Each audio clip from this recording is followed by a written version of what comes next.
And sometimes it's a little bit harder. It could be a relationship that you need to let go of. And this is something that comes up all the time. It's something that I'm going through currently. I had to let go of someone, and it's not easy at all, especially if the person is really kind and compassionate and nice. So, how do you even go about doing it? I know all of you probably could think of one person or even more than one person that you feel that you need to get rid of in your life. And I know that sounds really harsh, but you're doing no one a favor by holding on to them. You're not doing yourself a favor because that's actually pulling you down. And you are not doing them a favor because you're holding them back as well. So, how do you go about doing it? That's the first thing.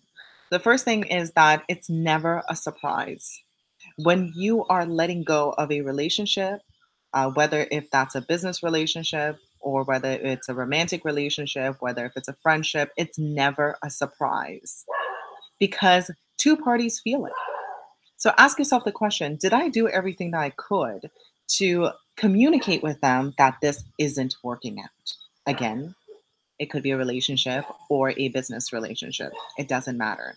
So ask yourself the question: did I do everything I could to clearly communicate and be honest that it's not working out? The second thing is this is what I do. It's personal for everybody. Whether if it's in a business relationship, an employee, or in a friendship or in a romantic relationship, I always ask myself the question: is the person willing to grow? And if they're not willing to grow, there's no way I can convince someone to grow. I just can't. And a lot of people may think that they want to grow, and maybe growing is different from what I think. And it's just not a good match. So it's always asking, this is personally for me, and maybe it's for you guys as well, is a person's willingness to grow and has nothing to do with their current performance. It's not that I need to see certain results. I need to see certain, I don't have certain expectations, but the intention is always, is this person willing to grow? And and if you don't know, because sometimes like, well, I don't know. I mean, it seems like they want to grow, but they're not. Simply ask them. Ask them honestly. Are you willing to put in the effort? Are you willing to put in the time? And are you willing to grow? And what are we going to do about this? So that alone tells you a lot. And the last thing is if you do come into the decision that you're going to let someone go, then what I do is I try to make that transition as easy as possible for the other person. Because even though it may not come as a surprise for them, it may not. It may be still be a lot of friction between the two of you. The last thing is make it really easy for them to transition. So, for example, I've openly spoken about my divorce, right? Um, we remained really good friends, but at the same time, this was a really difficult decision for me to make, and it was hard. It was hard for both of us. So we did everything we could to make the transition as easy as possible, and that's what you need to do. And whether, like, especially if you're talking about a business relationship, if you're letting go of a client or you're letting go of an employee, what can you do to then make their lives easier and continue on transitioning to the next role? So I just want to recap the three things. The first thing is that it's never a surprise. So make sure that you have done everything you could to communicate clearly that this isn't working. The second thing is look at their willingness to grow as an employee, as a partner, as a friend. And if it's a personal thing for me, it might not be important for you, but for me, it's massive, especially the world that I live in. Is, are they willing to grow? And it's not based on the current performance, because maybe they're just not where you expect them to be or where you are. So the willingness is very important. And the last part is to make the transition as easy as possible. What can you do to make the life easier since they have left you? So at this point, I'm going to walk over to chat to see what you guys have got. Let me know. And I do have a little bit of time. So if anybody wants to join me live, you can. I'm just going to, let me just get out of here. I've been going back and forth with Instagram and YouTube. Let me just pause that. Yeah. So, let me know in the comments, are you experiencing certain things right now that you have to let someone go? Anything at all. Okay. So we got Tommy T in the house. He's saying good morning. Good morning, Tommy. I know it's nighttime for you. We got Antoine. Hello, Antoine. Nice to see you. What was the first point? Okay, so sure, let me recap that. So Tommy T is talking about the first point in cutting loose of someone, letting someone go in your life. The first point is that it's never a surprise. Never is. Um, I used to hate this in when I used to work in the corporate world when someone gets let go, and HR used to always tell me, well, it wasn't a surprise. And I just hated that feeling because it seemed like everybody walked away feeling like it was a surprise. So we have to, as the person who's making the decision, because cutting someone loose or letting go of someone is a decision that you make. So you have to ask yourself the question, if I let this person go, is this going to be a surprise? And if it is going to be a surprise, ask yourself the question, what can I do to communicate clearly that this isn't working? That this relationship that we have right here has to end. It doesn't mean that the relationship in general has to end, but this particular thing, employee employer relationship, has to end. Maybe the relationship as friends continue, even with love relationships. Maybe the relationship of being lovers ends, but your relationship as friends continue on. So it doesn't mean that is the end all and be all for everybody. Unless a person is very toxic and you need to cut them out of your life completely, that's understandable. But it's just the end of this particular type of relationship. Everything else could continue. And that also makes things a little bit easier as well for everybody because, there's feelings, there's emotions involved. There's deep connections that form. It's hard to just cut it off, sever the ties. At least for me, it is. So, what can you do to keep the relationship going, even if it means it's the end of that particular relationship? What else we got? We got Tommy T. Can you talk more about the shit jobs you did while coming up in the fashion industry? Um, well, I think let's backtrack a little bit more. In the fashion industry, I didn't do too much of that. Um, oh my God, I've done so many different kinds of work. When I was let me give you guys some context. So, Tommy T is talking about a live stream that I did yesterday about doing the jobs that other people don't want to do. And coincidentally, you end up getting the jobs that you actually want because people see your work ethic. It kind of goes back to the second point that I was making about the willingness to grow. I was willing. I was willing to do a lot of things, not anything and everything, because there's certain things that could grate against your morals. I wasn't willing to do anything and everything, but I was willing to do most things.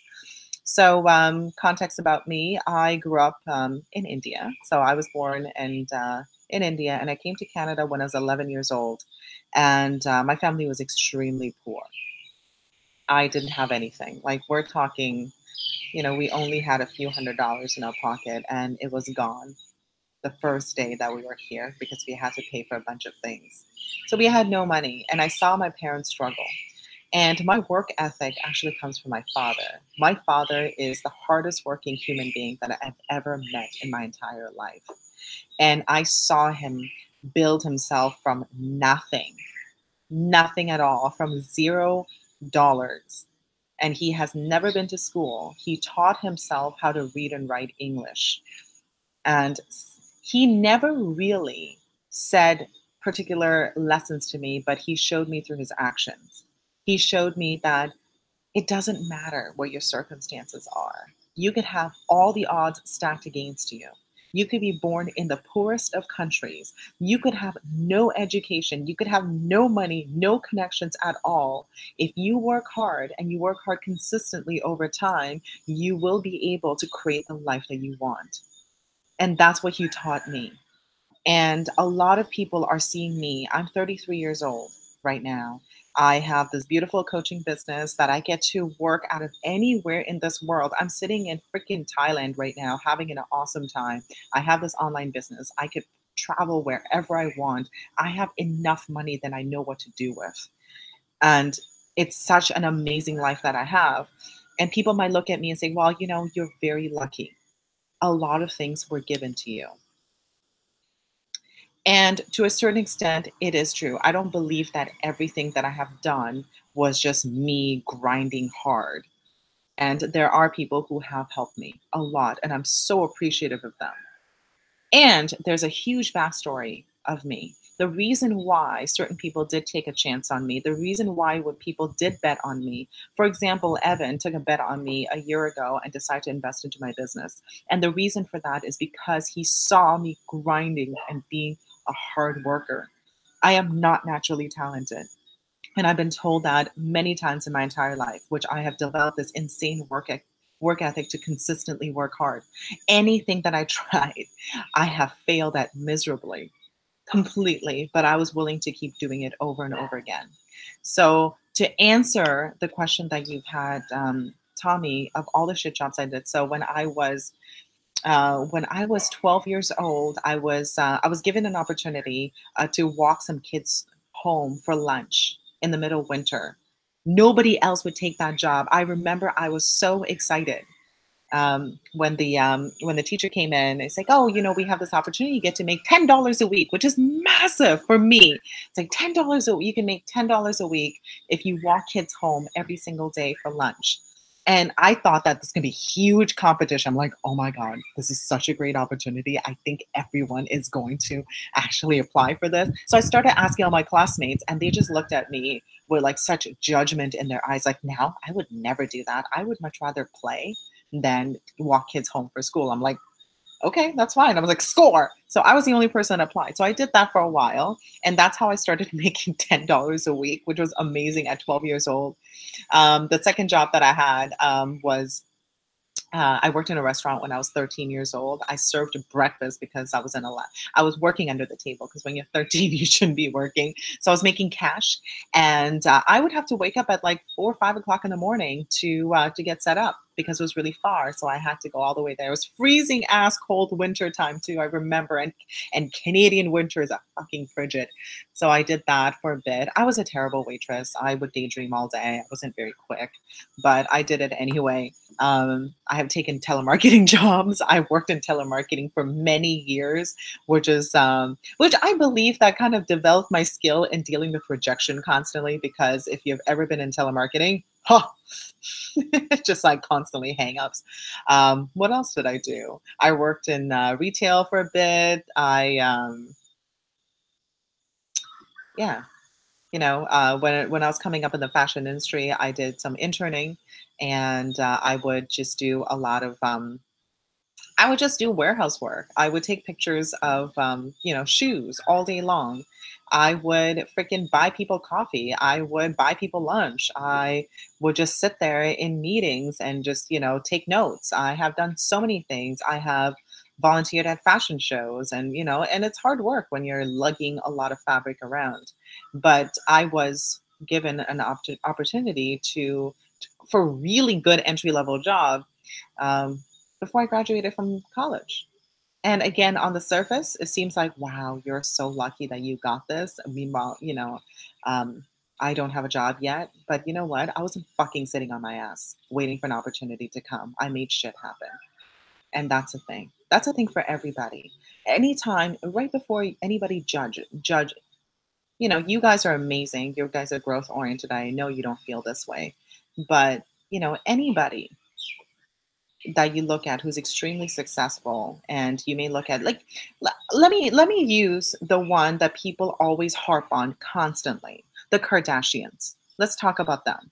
People are always fucking giving them shit for being famous. Oh my God, they're so lucky, Kim Kardashian and all of that. And I'm not saying I agree with every single thing that they have done. I'm not saying that I agree with everything that they say, but they are constantly being under fire and under attack because they seems like they rose to fame, was such a huge thing. But what you don't see is a backstory behind it. They have gone through a lot of struggles, and the mom has done a lot of work to build the brand of the girls. There's a lot of work behind it. Maybe it's not, I don't even know their names, Kylie Jenner, like, oh my gosh, she just made hundreds of millions of dollars selling makeup. But it's a brand that they have been building since she was a kid.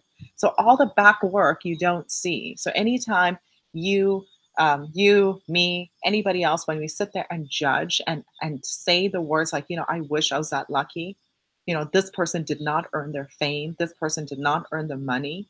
Maybe part of it's true, but it's not doing you any favor at all. And I know a lot of people sit and fucking judge me for it. They judge me for it because it seems like everything was given to me. I just appeared on YouTube a year ago that I have this amazing mentor. And I do. I have an amazing mentor. I'm so appreciative of him. And I have an entire backstory that nobody knows about. And I continue to fucking struggle. Right. And there's nothing wrong with that. So the reason why I have decided to start sharing bits and pieces of my story is because I want that to be inspiration for the rest of you to know that you could be completely fucking untalented. You could be born in the worst of circumstances. You could be raised in the ghetto. You could have all the odds stacked against you and you could still fucking make it. And that's a reason why I decided to share my story. And I'll continue to do that. If you guys like this, I will continue to share my story a little bit more. A lot of things I don't remember because I push forward, but if it resonates with you and if it's going to help you grow and seeing some of the things that I go through, I mean, even here, we have gone through a lot. And it's just a continuous cycle. We all have our own shit that we got to deal with. Today I was talking about letting go of someone. I had to let go of someone in my company recently, and that was not an easy decision. That's why I decided to share it too. Okay. All right. Let me see what you guys have got. Okay. So, so Tommy T, it makes the load lighter on me after the grief and getting over a relationship. It's a cleansing purge the poison. Good. All right. It's good. Letting go of certain things. Tommy T also worked in a restaurant. Yeah, at 14. It's true. You gotta do what you gotta do, right? If you wanna buy certain things, then you gotta do it. What would you say? Antoine saying, what would you say is the greatest thing that you can provide to college students to help them build personal brands or businesses? Um, I think this is kind of a broader thing. I think young kids these days, a lot of young kids who are in college, they lack self-belief. I think this is a major, major issue when it comes to entrepreneurships, building businesses. I think you're talking about building businesses. There's a lot of doubt. Even, even if they come across as a most confident human being in the world, there's a lot of doubt that goes along with it. So the greatest thing that I personally can provide is just me coaching them through it, really getting them to believe in themselves and understand that the end result, whatever their goal is, their expectation is, it doesn't tie into their self-worth. And I think that is so important. We talk a lot about Gary Vee. Gary Vee talks about all the material things that kids are being attached to, and that's actually hurting them because it's all part of validation. I think the youth that I see today are wonderful, purpose-driven, mission-driven, hardworking, but there is this idea of, because we got Instagram constantly, because we have all these different things, we got like hot girls and hot cars and all of that, and a lot of things are tied to material things. And, that is the fastest way to have a very dissatisfied life. So, kind of, I would just provide a lot of self belief in them and try to eliminate as much doubt as possible. Doubt will always exist. Always. It's always going to come back. I doubt myself from time to time. And it's just been less and less over the years. But I think when I was younger, I doubted myself a lot more. Like, am I doing the right thing? Am I in the right path? Am I going to succeed? Am I going to make it? How am I going to live the rest of my life? I'm 33 today. So if I were to go back to the college age Lily, I would say, just believe in yourself. Don't have any doubts. It's going to be fine. And yes, you're going to have a lot of rough patches and you wouldn't even know what to do at the time, but have the trust in yourself that you're going to figure it out because you too. So that's what I would say. So hopefully that helps, Antoine.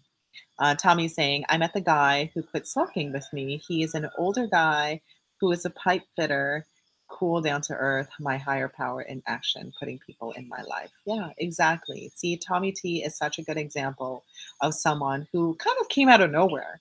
because you started following me recently and you did the School of Life and then you started doing coaching with me and you started doing Instagram posts and all of that. And you're already making such a huge difference in people's lives. And, people write to me giving me feedback about you, and you are quitting smoking, which is a big thing. It's not easy. I don't even know how long you've been smoking. It's an addiction. I used to smoke too. So I understand the addiction behind it. So good job. Good job, Tommy. Yeah, good. Yeah, and then, you have someone living with you as well, which you're helping. So he's gotten a job. So he did. Awesome. He did get the job. That's really good. He did get the job at Cessna. And that's a thing. Tommy T, Antoine, both of you you guys are incredible. When people are more exposed to you, like Antoine and Tommy T, I know Antoine, you do a shitload of work with college students, and Tommy T, you've been doing a lot of coaching around, is that just expose yourself to more people. And because you're such positive, you both of you are such positive men, by having that around is going to really, really help people. And sometimes I doubt myself, like, should I even go on Coach's Corner? Um, but I do every single day. Number one is because I want to get better at speaking in front of the camera, and number two is the fact that I don't give a shit if I have two people in the chat. It's amazing. I get to connect with you guys. So amazing. And I'm going to go back on YouTube again going forward. And on the weekends, I'm going to be on Instagram. So if you guys have any questions there as well, I would love to answer it. Okay. All right, guys, I have to go. I have a coaching session starting soon. Have an amazing day. I care about you guys so much. And, sometimes to make your life work, you have to let go of certain things. Sometimes it's smoking. Sometimes is a love relationship. Sometimes it's an employee. Sometimes it's an old shitty habit. So go ahead, release whatever you need to release. Let it go, and have an amazing day. I'll see you guys soon.